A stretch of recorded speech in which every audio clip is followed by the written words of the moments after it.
My pastor told me that the one prophesied in Isaiah 46:11 is not Felix Manalo, but Cyrus. Why don't you believe that Cyrus is the fulfillment of the prophecy in Isaiah 46:11? We're very thankful to you, Roseli Bruckner from Seattle, Washington, for that question. Also for the opportunity to give you a different point of view from that of your pastor. You know, since we're discussing a particular prophecy and what it's referring to, let's examine the prophecy and learn, well, what are the conditions that one has to meet in order to be the fulfillment of that prophecy. The particular prophecy in question for today is recorded in Isaiah 46:11. And let's read that verse and even continue it down all the way through verse 13. Here's where it's recorded. Here's what it says. Calling a bird of prey from the east, the man who executes my counsel from a far country. Indeed, I have spoken it. I will also bring it to pass. I have purposed it. I will also do it. Listen to me, you stubborn-hearted, who are far from righteousness.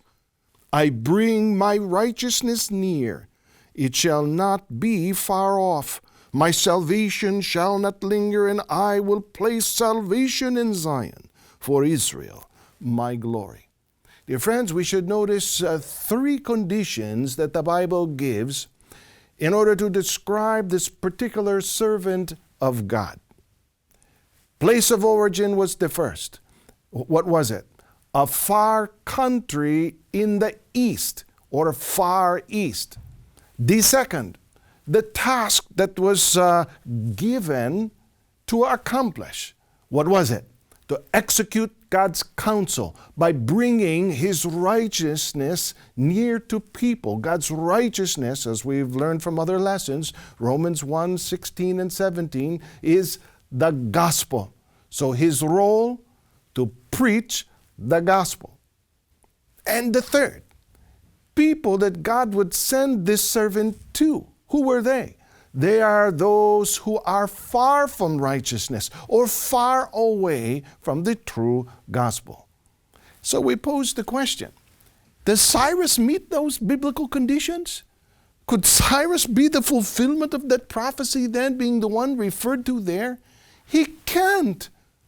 Why not? What's the proof? Let's go over clearly what the Bible teaches about Cyrus. For example, in terms of the place of origin, where is Cyrus from? The Bible teaches this in Ezra, chapter 1, verse 1, wherein it says this. Now in the first year of Cyrus, king of Persia, that the word of the Lord by the mouth of Jeremiah might be fulfilled, the Lord stirred up the spirit of Cyrus, king of Persia, so that he made a proclamation throughout all his kingdom, and also put it in writing, saying, let's pause there. We have already our answer. According to what we have read, Cyrus was from what place? Persia. In fact, he was the king of Persia, and Persia is not a far country in the east, as the prophecy described. Persia is in the Near East. In terms of the task, let's take a look at another element of the prophecy. In terms of the task or the assignment that God gave to Cyrus to accomplish, was Cyrus to preach the gospel? Was it his assignment to preach the gospel in order to bring God's righteousness near again to people? Let's find out. Isaiah chapter 44. Isaiah 44 verse 28 reads this way. Who says of Cyrus, he is my shepherd, and he shall perform all my pleasure, saying to Jerusalem, you shall be built, and to the temple your foundation shall be laid. Dear friends, the Bible teaches the assignment of Cyrus, teaches that Cyrus was sent by God to restore Jerusalem.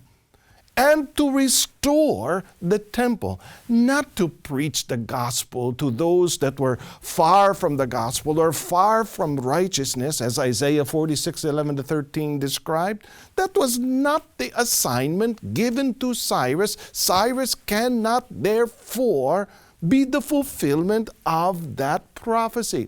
How about the people that God sent Cyrus to? Were those people far from righteousness, as the prophecy in Isaiah 46 indicated? Well, we have already learned that God sent Cyrus to restore Jerusalem and the temple, which was for God's nation of Israel. What was the condition of Israel? Were they far from God's words, far from His righteousness, far from His teaching, far from His law, that they needed to be brought near to it again by Cyrus? We can read the answer to that in in the book of Romans, chapter 9. Let's listen together to what's recorded here in verse 4. They're described like this. The people of Israel, theirs is the adoption as sons. Theirs the divine glory, the covenants, the receiving of the law, the temple worship, and the promises. Dear friends, the Bible makes clear here that Israel, they were not far from God's righteousness or far from God's law. In fact, they were the ones that already had the law. Therefore, we can safely conclude that the messenger being mentioned in the prophecy written in Isaiah 46:11 is definitely not Cyrus. It's impossible. Why? He does not fit that prophecy. He is from the wrong place, and he did not do what the prophecy indicated. Why should we believe this? Because this is not merely an option that we feel, an opinion that we feel, but this is the truth. Because that's in the Bible. So, dear friends, if Cyrus is definitely not the messenger prophesied in Isaiah 46:11, then who is? The one who fulfills the conditions described in the prophecy of Isaiah 46:11 and many more biblical prophecies is none other than Brother Felix Y. Manalo.